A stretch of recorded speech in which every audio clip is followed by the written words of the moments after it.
আজকে মাছ দিয়া ফ্রাইজা বোনা করবো। শুধু রমজান মাসে তো বেশি কিছু খাওয়া যায় না।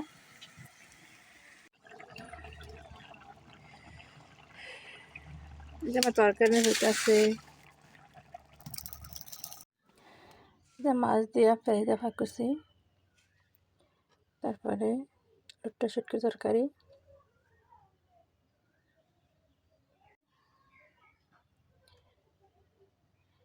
মাছ ফ্রাইজা ভাগ করছি, লোট্টা শুটকি, কিছু টমেটো কিনে আনলাম। অনেক সুন্দর একটা টমেটোরি এই বাড়িতে আইছিল, রাখলাম টমেটোরি।